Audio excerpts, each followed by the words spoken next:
Странный стук.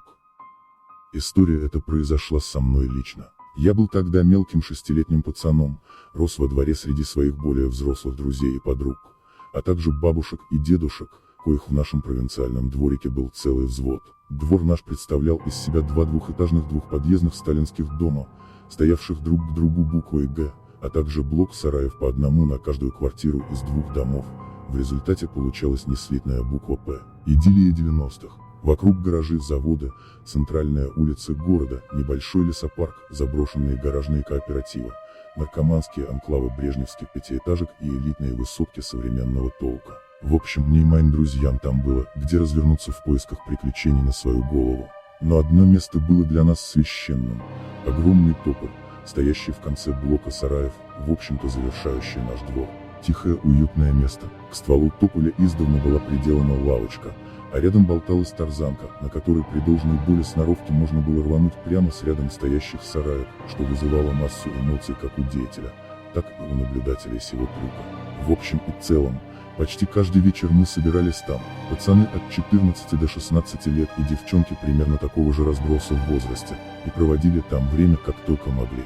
Тут важно заметить, сарайки эти всего некоторое время назад имели огромную ценность. Каждая квартира имела собственный отдел и хранила там все, абсолютно все.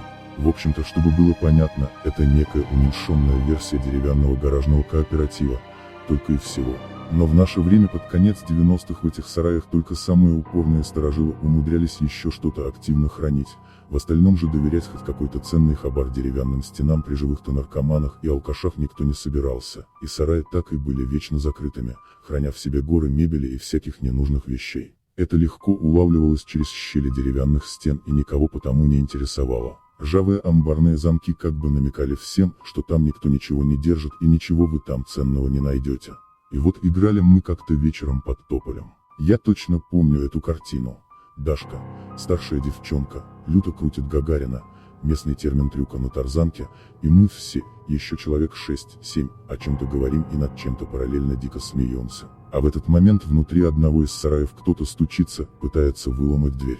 Настроение, эйфория и соль интересного рассказа вперемешку с выкрутасами Дашки вводят нас в небывалый транс дикого кутежа, насколько это только возможно у школьников. И вдруг все замолкли. Звук стука изнутри сарая при накинутом снаружи навесном замке никто не замечал. Все расценивали это как норму, но внезапно все обратили на это внимание. Дашка невероятно ловко перестала качаться на тарзанке и остановилась. Я помню отчетливо. Все, замолчав, уставились на замок на двери. Кто-то ломится из сарая. Молча. Что это такое? Ступор продолжался, наверное, секунды 3, затем все, как и заведено у порядочных школьников, разбежались с дикой скоростью по домам. Я отличался от всех только тем, что ничем не отличался, и через секунду тоже разувался в прихожей.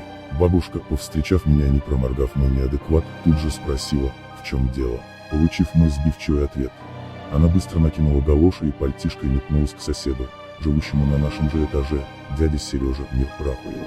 Даже тогда, будучи 6-летней личинкой того красавца, коим я являюсь сейчас, я почему-то подумал, что как-то очень странно они к этому относятся.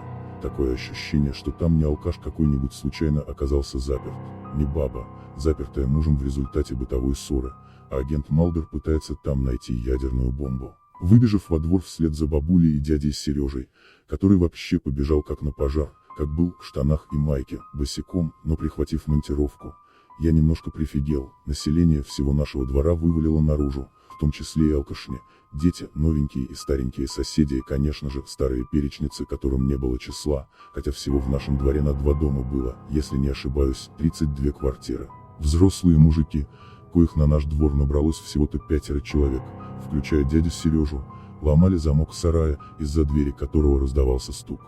Так решительно и быстро, что я сравнивал это только с тем, как спасатели ломали дверь в избу, которая пылала в частном секторе годами 3 позднее, а там почему-то свидетельством могли быть люди, пьяные, но люди.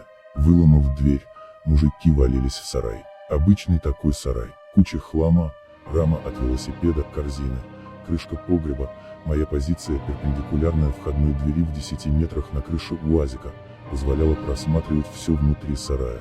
И знаете, в сарае никого не было. Мужики встали возле крышки погреба, 2 хорошенько долбанули по ней досками. Вскоре она подалась и была безжалостно открыта. После 10-секундного обсуждения неизвестных мне вещей вниз полез дядя Коля, примерный семьянин из соседнего дома. Вылез он секунд через 30. Бабушка хватанула меня домой, переполох слегка угасал. Однако до самого вечера двор ходил ходуном, проводились какие-то работы. К бабушке заходили то попить, то спросить что-то, то за топором. На следующий день, получив строгий, граничащий со звездюлями, указ не подходить к сараю, я отправился на приключения. Двор отлично просматривался, шансов проникнуть в сарай незамеченным у меня не было. Но уже через 20 минут, собрав двух своих старших приятелей, я осматривал сарай, положив на все запреты свой огромный пофигизм. Сарай как сарай, абсолютно ничего примечательного, новый замок. Заглянуть внутрь не получилось, к двери с внутренней стороны прибили фанеру. В общем, услышав зов бегущей ко мне бабули и помчавшись навстречу обещанным звездюлям, я и завершил исследование сарая, на 2 дня лишившись законных способов покидать дом. А освободившись полудо, я уже и не намеревался туда лезть, слишком многое еще было неизведано для моего пытливого ума. Прошло, наверное, лет 6-7, не меньше. Двор со всеми домами был снесен, на его месте красуются и поныне красно-кирпичные высотки. Мы с семьей жили уже на другом конце города порядка 2 лет, и мой пытливый ум исследовал местные лесные массивы и школьную грамоту. Брат мой, старше меня на 15 лет, обзавелся семьей и жил отдельно, ожидая уже 2-го ребенка. Приезжал к нам раз в неделю, да и все. Ничего интересного, кроме одного. Как-то раз он разговаривал со мной на балконе, покуривая сигарету, и беседа наша зашла за тему маньяков.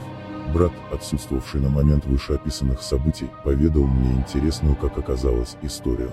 Был у нас двор этот как двор. До твоего рождения в совковые времена все было более благополучно, бабульки были еще женщинами в возрасте, мужики – молодыми людьми, я ходил в школу, а нынешние алкаши еще были порядочными семьянинами. И вот как-то раз заселился на место опустевшей квартиры мужик лет 40 от роду. Постоянно ходил в тельняшке. Сам по себе был не огромного телосложения, но как-то раз я видел его в драке с какими-то залетными алкашами, он просто зверь. Бил с холодным расчетом, сильно, метко и жестоко. Короче, не суть. Так вот, как-то раз пропала у нас девочка, ты ее не знаешь. Они всей семьей после этого случая переехали. Было ей тогда лет 7, я был постарше ее, быть может на 1–1,5. Искали ее все, естественно, в первые пару дней двор был проверен полностью. Милиция начала искать уже и по району, а затем и по городу. И вот через 4, по-моему, дня, мы играли у тополя и услышали, как стучит дверь. Изнутри кто-то ломится. Мы перепугались, позвали родителей, открыли дверь, а там она, девочка пропавшая. В общем, сарай был того мужика, ну и что рассказывать, сам все понимаешь. Чай не маленький, зачем он ее там держал? Он погреб в сарае забыл закрыть, где ее держал, девчонка и выбралась, да давай стучать. Дальше сход всем двором, он в квартире запереться попытался. Пока дверь ломали, приехала милиция, до сих пор не знаем, кто ее вызвал, бежать надо было с квартала. Кое-как менты этого мужика в бобик волокли, отбивая от толпы, и к себе увезли. Наш самый гуманный суд в мире, разобравшись в ситуации и будучи, видимо, подкупленным кем-то из заинтересованных лиц, предписал тому мужичку подписку о невыезде и привез его обратно во двор через пару дней веселого изолятора. Повесили на него, как мне помнится, кражу. Была ли тогда подписка о невыезде, не знаю, маленький был, но суть по факту встречали всем двором. Я помню его тогда, спокойный, мрачный даже, отбиваться не пытался. Его мужики уволокли в сарай, а меня домой сразу погнали, как и всех нас, детишек.